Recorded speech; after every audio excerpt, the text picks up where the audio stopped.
নিম্নচাপ ও ভারতীয় ইছামতি নদীর জোয়ারের পানিতে যশোরের শার্শা উপজেলার রুদ্রপুর গ্রামের শতাধিক পরিবার পানিবন্দী জীবন যাপন করছেন। মাঠঘাট ডুবে গেছে, অনেকের ঘর বাড়িতে পানি প্রবেশ করেছে, গোখাদ্যের তীব্র সংকট দেখা দিয়েছে, জনজীবনে নেমে এসেছে অশান্তি, অনেকের উনুনে পানি ওঠার কারণে রান্না করতেও অসুবিধা হচ্ছে। রুদ্রপুর গ্রামের মফিজুল জানিয়েছেন, তার বাড়ির চারপাশে পানি, কলার ভেলায় করে তিনি যাতায়াত করছেন। আবুল হোসেন সহ তার পাড়ার ২৫-৩০টি পরিবার গ্রাম থেকে বিচ্ছিন্ন হয়ে পড়েছে।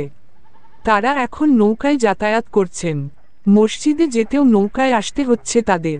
এমনিতেই বিল ফসলের ওপরে নির্ভরশীল এখানকার মানুষ, কিন্তু ত্রুটিপূর্ণ স্লুইসগেট নির্মাণের ফলে ইছামতি নদীর জোয়ারের পানিতে প্লাবিত হয় বিলের জমি।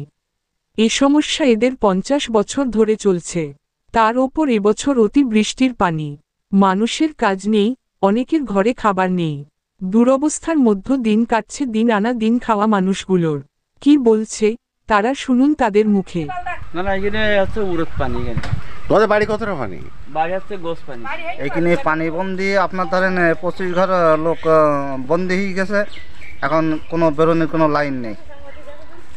এখন আমাদের এই যে বিলির যে খালের যে পানির চাপ, ভারতের পানি, এই পানিটা আমাদের বন্ধ করতে হবে। এই সময়তেই একটা খাল কাটার জন্য একটা চিন্তাভাবনা করতে হবে, কাইবা দিয়ে গোমর বিল দিয়ে এইটা আমাদের চিন্তাভাবনা করতে হবে। আপনাদের কাছে আবেদন করছে। এখন কচুরি খাওয়া উপায় নেই। গরু থুইছি লোকের বাড়ি, গরু থুইছি লোকের বাড়ি, ওই এই বাড়ি দুটো আর ওই বাড়ি দুটো। আর চাষা বললো না, এই ভারতে পানি চাপ দিয়ে আমার বাড়ি 5 ফুট পানি হয়ে গেছে। বিজলি থুইছি লোকের ছাদে, গরু থুইছি 2 জায়গায়, খাওয়া দাওয়ার অসুবিধে, রান্না বাড়ার অসুবিধে, চুলোই পানি উঠে গেছে, খাওয়া দাওয়ার খুব সমস্যা।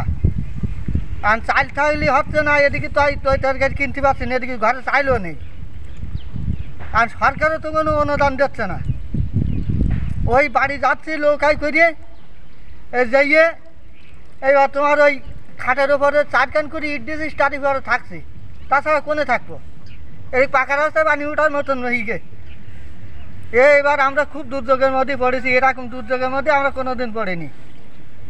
যে অবস্থা এবার, আমরা খুব পানিবন্দী আছি, আমাদের সমস্ত সাইড পানি, আমরা খুব বিপদে আছি। এখন আপনারা একটু উপরমহল সহযোগিতা করে যদি আমাদের এলাকার লোক যাতে বাঁচতে পারে। অনেকেই না খাওয়া বিনিময় আছে, অনেকে খাওয়া দাওয়া নেই, খুব কষ্টের মধ্যে আছে।